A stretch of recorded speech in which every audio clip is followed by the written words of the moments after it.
Log entry, Eamon O'Malley. I'm testing my new field recording equipment at the old family cottage. The ambient noise floor here is remarkable. Almost total silence, save for some low-frequency wind shear. It's the perfect environment to capture... What the hell? Stand by. I'm getting a signal. Unidentified source. It's not acoustic. The decibel level is impossible. The frequency is... It's shifting. It's emotional. Every family has its own brand of crazy. The O'Malley family's crazy was the Banshee. I left that world behind years ago. I traded the misty hills of Clare for the concrete and logic of the city. I walked back into my childhood home, a man of science returning to a house of myth, armed with a healthy dose of modern skepticism. I believed I was immune to the old fears. I was wrong. The first time I heard it, a sound that shouldn't exist, a high, thin, wailing cry, a keening. It wasn't human. My audio software, which can isolate the sound of a pin dropping in a concert hall, couldn't place it. The waveform was a chaotic, impossible spike of pure, raw emotional energy. The sound was real, and it was here for my family. I confronted my mother. "You heard her then," she said. She told me the story. A spirit attached to our family for 1,000 years. She wasn't an evil thing. She was a mourner, a harbinger.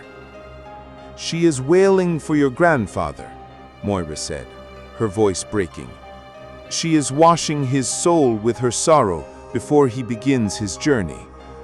I tried to argue, but my own scientific equipment had already told me that I was wrong.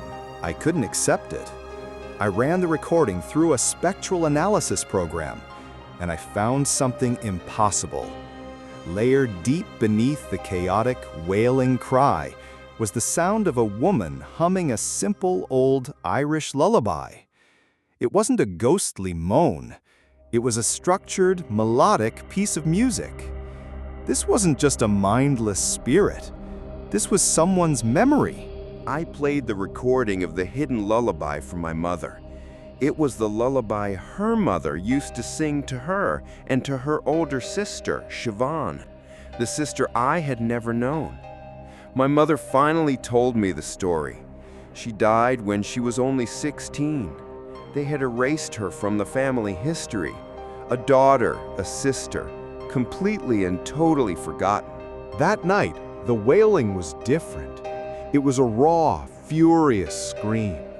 I ran outside, and I saw her. Not with my eyes, but as a visual force. A human-shaped vortex of cold, swirling wind and sharp blue lines of energy moved through the field.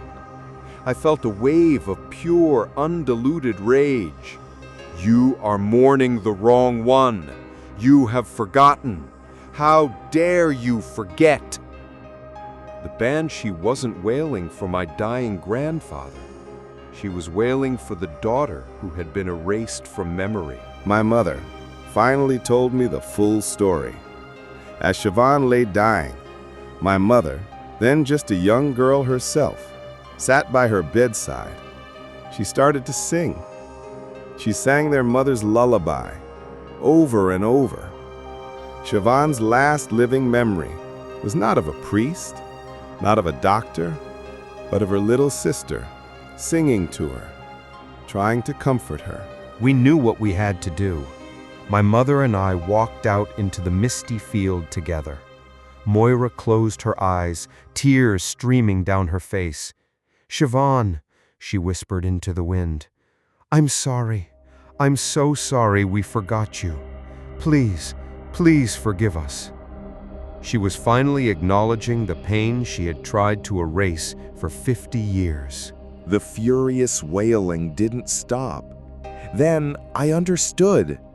I turned to my mother. "Sing," I whispered. She sang the simple, beautiful lullaby of their childhood. As she sang, the furious wailing began to soften. It became a harmony, a second, ghostly voice, weaving itself around my mother's.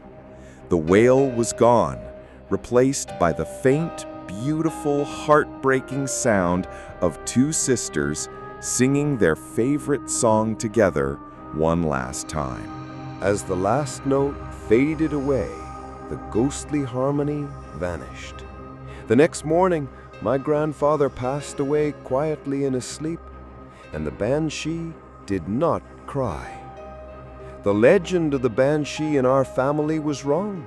It was the story of a forgotten girl who was just trying, in the only way she knew how, to make sure that no one in her family would ever die forgotten again.